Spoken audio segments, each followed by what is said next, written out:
I've been saying all week, and even probably longer than that, about how I think Missouri is the most overrated team in the top 25, and they are proving my point in spectacular fashion.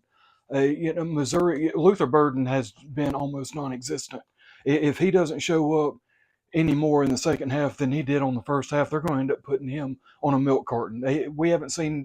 He had one good pass play down to him that he scored on, but then to kind of make my next point, that score gets taken off the board when it gets pulled back for a Missouri penalty. Every time Missouri would gain a foot, they would lose a mile. The penalties have eaten them up.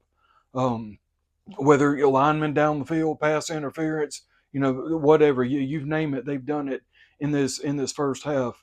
Uh, Texas A&M is ahead 24-0. Me along with most everybody else. We had Texas A&M predicted to win this game.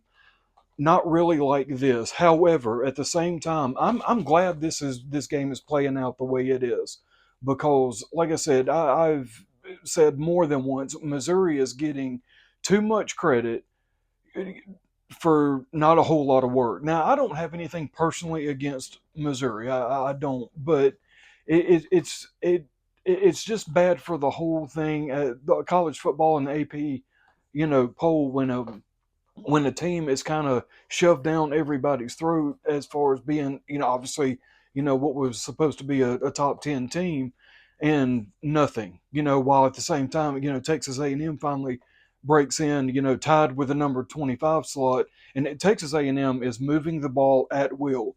I made the little video earlier before the game started. They decided to make the decision to go with Connor Wegman, and it was a great decision. Like I said, the only um, concern with Wegman coming into this game was his shoulder really better and healthy, and how was he going to do on interceptions, because he's thrown a few of them.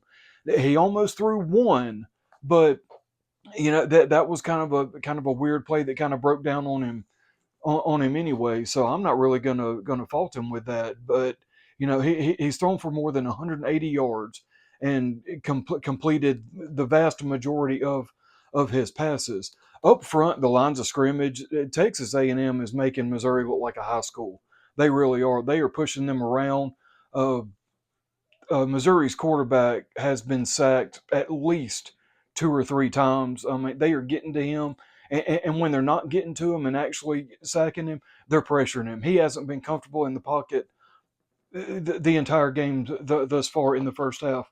While Connor Wegman, there was one play in particular where he ended up running the ball, but I mean, you can count the seconds going by that he is comfortable in the pocket, basically just making his reads and everything. And there was one play in the game where he went through like three different progressions and just threw it to his check down guy and still got yards out of it. So Texas A&M offensively, well, and defensively, is being able that they are handling Missouri in the trenches on both sides of the ball.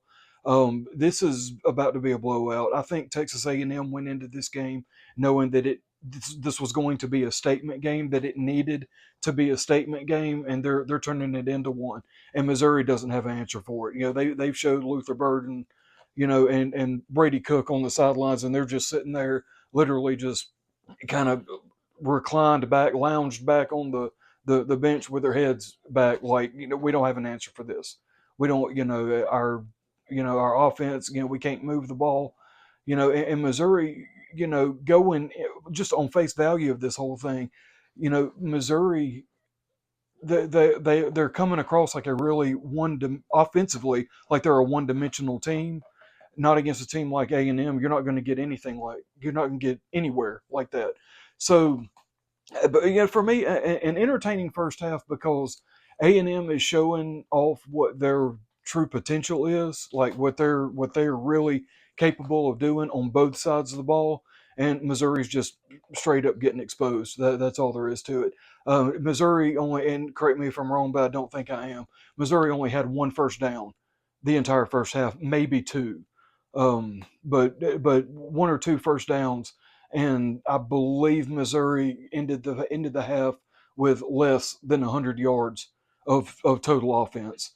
While Texas A&M probably had in the neighborhood of 300 yards of total offense. Like I said, Wegman he's thrown for a little better than 180 yards, but Texas A&M has been really balanced between offensively between throwing and running the ball. They've had incredible luck doing both, and Wegman has made a few runs. I'm sure the coaches have been kind of screaming on the sidelines, "Hey, you take off on these runs, slide, protect yourself a little better." He hasn't taken any bad hits or bad shots, but he's putting himself out there and he's playing the game. And definitely the decision to bring him back this week uh, for Texas A&M, I don't think could have come at a more timely moment. But there's your halftime report. Another game apparently. Another upset brewing or whatever.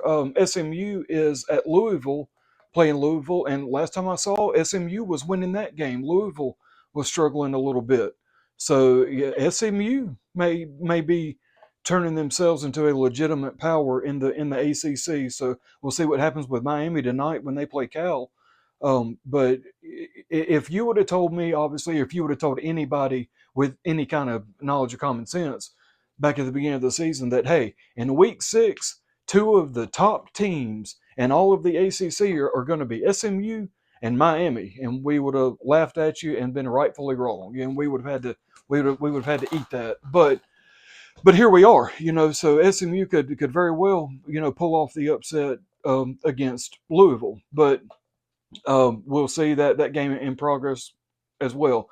So, y'all, I hope y'all continue to have a great weekend. Thanks for checking out the video. We'll try to do a post game thing either today or tomorrow. But tomorrow we'll definitely have a rundown if I'm not able to update on any more games for the rest of the day because we're going to be traveling. But we'll definitely have some kind of weekend recap tomorrow. And when the new AP poll comes out, we'll do like a kind of an overview of the top 10 at least when those new polls come out, because there might be some legitimate shakeup just in the top 10. But we'll be back for the next video when it's time to do those, and y'all have a great weekend. Enjoy the rest of the games.